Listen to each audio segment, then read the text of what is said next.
Salut les gens, bienvenue sur la chaîne Nos Passions et bienvenue dans le Sud. Alors nous voici rendus dans le 4e épisode, je crois, de ce chantier rénovation cuisine. Je te rappelle qu'on est parti d'une pièce vieillotte, où il y avait une vieille cuisine, qu'on a démonté l'ancienne cuisine, qu'on remet à chaque fois qu'on fait des étapes dans ce chantier. Alors la première étape, je t'avais montré bien surtout à quoi penser quand tu décides d'installer, que ce soit une nouvelle cuisine ou que tu veuilles en changer, la disposition, notamment sur le réseau électrique, avec des départs séparés, des sections de câbles. Je t'ai tout montré ça dans l'épisode 1. Dans l'épisode 2, je t'ai montré aussi comment, encore une fois, remplacer une fenêtre bois par une fenêtre PVC, parce que je te rappelle que dans cette maison, on refait un peu toute l'isolation, surtout des murs extérieurs, donc on en profite aussi pour changer les menuiseries, qui en l'occurrence étaient des menuiseries en bois simple vitrage. Donc là, j'avais déjà fait une vidéo sur le sujet, qui marche pourtant pas mal. Je comprends pas, je vais retraiter le sujet, elle fait pas énormément de vues celle-là, alors que j'ai apporté des réponses à des questions qu'on me posait assez souvent sur la première vidéo. Donc n'hésite pas aussi, je te rappelle, en fonction du contenu que tu aimes regarder sur la chaîne, que je fais des playlists exprès, que ce soit bricolage, modélisme, impression 3D, diorama, figurine, tout ça. Donc bien sûr qu'il y a des outillages comme par exemple la gravure laser qui touche plusieurs catégories, mais là en l'occurrence toutes ces vidéos de bricolage, tu vas pouvoir les retrouver dans la catégorie bricolage comme son nom l'indique. Donc dans le deuxième épisode, je t'avais montré une nouvelle fois, même si je l'avais déjà fait dans une précédente vidéo, comment remplacer une fenêtre bois par une fenêtre PVC. Dans la troisième vidéo, on avait fait le doublage du mur, parce qu'il y en a qui se posaient aussi la question de comment on fait pour doubler sur le côté de la fenêtre. Donc j'ai repris un peu tous ces points pour te refaire une nouvelle vidéo. Et si tu te souviens bien, dans la première, je t'avais dit que dans cette pièce, étant donné que là où il y a la caméra, en ce moment là, il y avait une cloison parce que c'était une cuisine fermée par rapport au séjour qui est en face de moi. Et donc on a pété cette cloison et il se trouve que ça, tu pourrais bien t'en rendre compte même chez toi si le carrelage a été fait, bien entendu, pièce par pièce, que si tu enlevais les cloisons, il pourrait y avoir une petite différence de niveau entre les carrelages. Et ça, c'est normal, même si dans chaque pièce, tu as l'impression que c'est droit. Tu comprends bien que quand on fait le carrelage, on tourne, on re-rentre dans une pièce. Si tu enlèves la cloison, tu peux te rendre compte que les deux carrelages, tu pourrais te rendre compte, en tout cas là c'est aussi le cas, qu'il y a une petite différence de niveau. Donc aujourd'hui le sujet porte sur le ragréage. Alors le ragréage, il faut savoir qu'il y a quand même quelques petites précautions d'emploi, il y a des petites choses, alors c'est pas bien compliqué, parce que bien souvent maintenant le ragréage est auto-nivelant, mais il y a des petites précautions qu'il faut savoir prendre quand même, et notamment surtout la hauteur du ragréage que tu vas devoir faire. Et tu t'apercevras que des ragréages, il en existe plusieurs sortes. Tu as du ragréage qui va te permettre uniquement de rattraper une petite hauteur de 3 mm. Ensuite, tu as du ragréage qui va être compris entre 3 et 10 mm. Et ensuite, tu vas tomber dans des ragréages aussi fibrés qui vont pouvoir te permettre de rattraper jusqu'à des 35-40 mm d'épaisseur. On est presque à la limite de la chape après. Parce qu'à partir de 4 cm, j'ai envie de te dire, il vaut mieux faire une chape en mortier. Ça va te coûter moins cher. Parce que le ragréage, ça a quand même la particularité de pouvoir te rattraper, par exemple, une hauteur de 25 mm, tu vois, 2 cm et demi, qui ferait que si tu faisais ça en mortier, j'ai envie de te dire, je pense que le mortier, dans le temps, il fissurerait.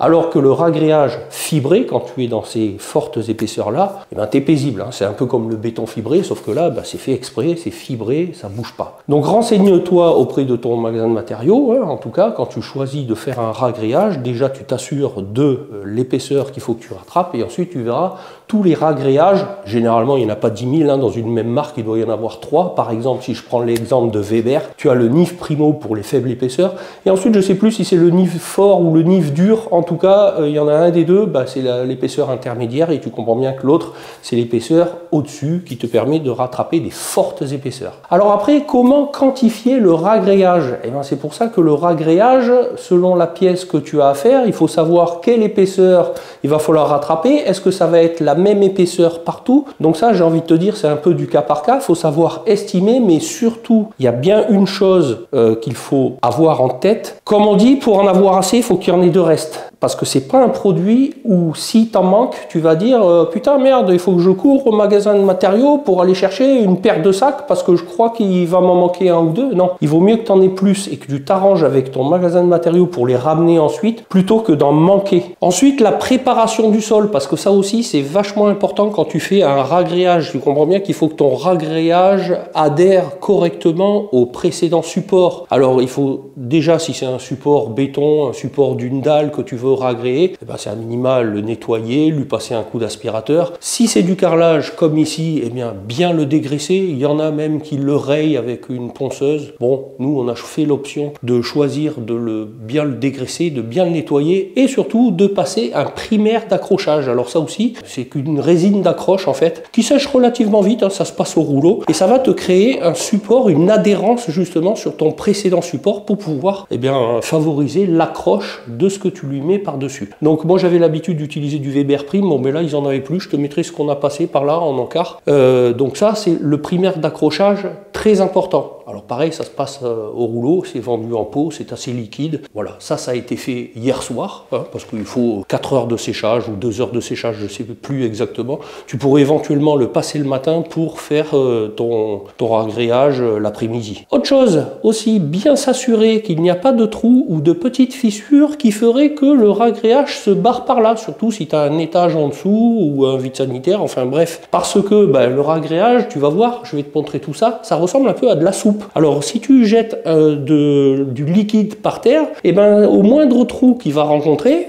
ça va se barrer dedans et tu vas dire j'arrête pas d'en mettre du ragréage, je comprends pas, le niveau monte pas. Donc ce que je te conseille, c'est d'examiner un peu toute la périphérie de ta pièce, d'acheter du mauvais silicone, hein, le plus mauvais que tu vas trouver à 2-3 € en cartouche, hein, et de passer un petit coup de joint silicone partout où par exemple tu as des remontées de gaines électriques, des tours de plomberie, partout où tu as un doute où il pourrait y avoir un trou, tu fous du silicone, c'est pas bien grave, à peine, hein, c'est juste pour boucher le trou, pour faire barrage, et même s'il n'est pas sec, on s'en fiche, parce que le ragréage va sécher dans les 4 heures qui vont suivre, donc le silicone, lui, il sera même pas sec avant que le ragréage soit sec, c'est juste pour faire barrage, donc ça, je t'invite aussi à faire cette préparation-là. Alors maintenant, au niveau de l'outillage, qu'est-ce qu'on emploie quand on veut faire du ragréage? Alors moi, je t'invite quand même à avoir quelque chose de quoi mélanger sac par sac, hein, dans des grosses gamelles, dans des auges noir très souple, hein, parce que encore une fois ça va être comme de la soupe. Donc moi j'ai un mélangeur comme ça. Alors si tu n'en as pas, si tu veux faire une petite pièce, j'ai envie de te dire fais-toi en prêter un ou va en louer un ou dans une bricolothèque ou quelque chose comme ça. Va pas l'acheter exprès. Moi je l'avais acheté exprès parce que j'en avais beaucoup de surface encore une fois à faire et encore je l'avais pas payé cher, je crois que ça coûtait 160 €, mais j'en ai fait quelques surfaces et ça peut servir aussi à d'autres choses, hein. C'est un mélangeur, tu peux t'en servir aussi comme si tu veux mélanger du mortier.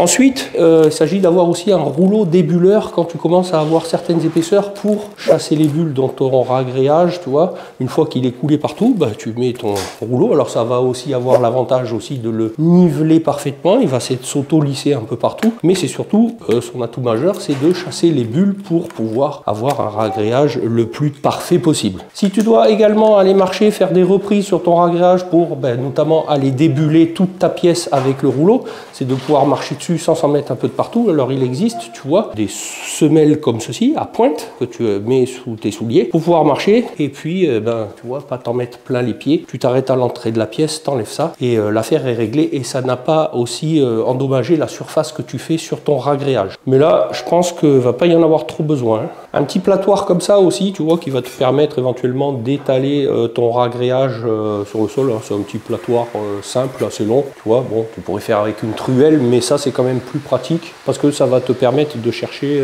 le ragréage un peu loin pour éviter, encore une fois, de marcher dedans quand tu fais zone par zone. Bon, je vais te montrer tout ça en vidéo. Et maintenant, on va passer au mélange directement.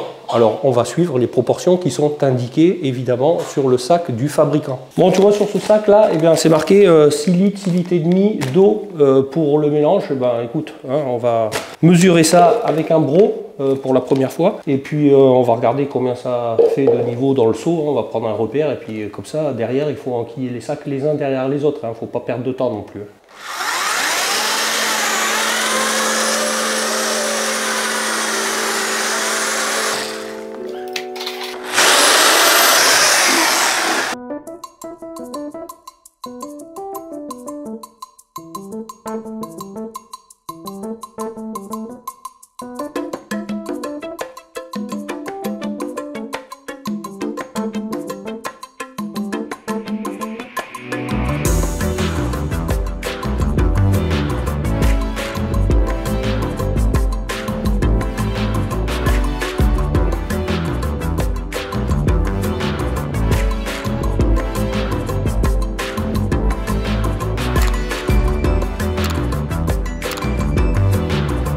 Tiens, alors tu vois là, regarde, tu vois ce que je te disais, c'est que ben, là, comme le carrelage arrive à fleur, je te montre, tu vois, il arrive à fleur de celui du couloir ici. Alors par prévention, on avait quand même mis un petit barrage au cas où, hein, pour pas que le ragréage se barre partout. Mais ben, ce que ça se passe un peu comme ce que j'avais prévu, c'est que on vient mourir, tu vois, en roulant comme ça. Et bien le ragréage vient mourir à fleur de du niveau de l'entrée de cette cuisine ici. Donc bah, c'est parfait parce que bon là, bah, s'il n'y en a pas ici, c'est pas grave, hein, la colle du carrelage fera le reste. En tout cas, ce qu'il y a de bien, c'est qu'on a rattrapé bien, le niveau qu'il y avait là-bas où il y avait la cloison qu'on avait pété avec la différence de niveau entre le carrelage d'une pièce par rapport à l'autre. Bon ben, hein, encore une fois, là, on est pas mal. On a ragréé un peu toute la pièce avec uniquement 5 sacs pour le coup, donc bah, c'est pas mal, il nous en reste 2. Bon, on les ramènera au marchand de matériaux, hein. Comme je te disais, il vaut mieux en avoir plus que pas assez. Donc là, un petit dernier coup de rouleau, tu vois l'avantage. Alors c'est du généralement le ragréage est un ragréage auto-nivelant. Et ben le fait de passer le rouleau comme ça, tu vois, à chaque fois que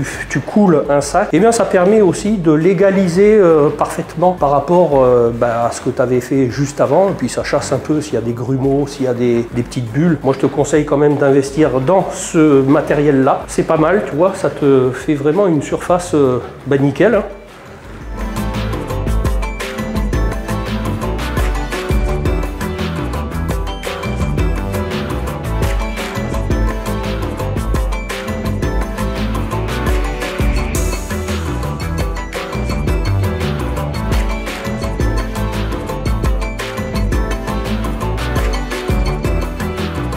Bon voilà les gens pour ce qui était de cette opération de ragréage. Alors tu vois que c'est pas quelque chose de compliqué mais qui demande quand même pas mal de préparation, hein, un minimum je te rappelle, hein, de bien siliconer tout le tour, d'éviter de voir qu'il n'y ait pas de fuite en périphérie ou quelque part où le ragréage pourrait se barrer parce que tu as vu que ça a une consistance quand même très liquide, qu'il faut préparer bien ton sol en mettant un primaire d'accrochage selon eh bien, le support sur lequel tu fais ce ragréage, notamment sur du carrelage, hein, si c'est une dalle en béton ou en mortier. Bon, bah, il n'y a pas besoin de primaire d'accroche, hein, tu comprends. Donc, ben, écoute, j'espère que je t'aurai apporté suffisamment d'explications pour pouvoir faire ce genre de travaux. En tout cas, ben, si tu as apprécié le contenu de cette vidéo, ben, je compte sur toi pour me le témoigner avec un petit pouce, à me le dire dans les commentaires et à partager la vidéo, à t'abonner à la chaîne si ce n'est pas déjà fait, surtout d'activer la petite cloche avec toutes les notifications si tu veux être informé de la suite de mes vidéos, notamment ben, la partie carrelage de cette pièce, hein, on va continuer le reste.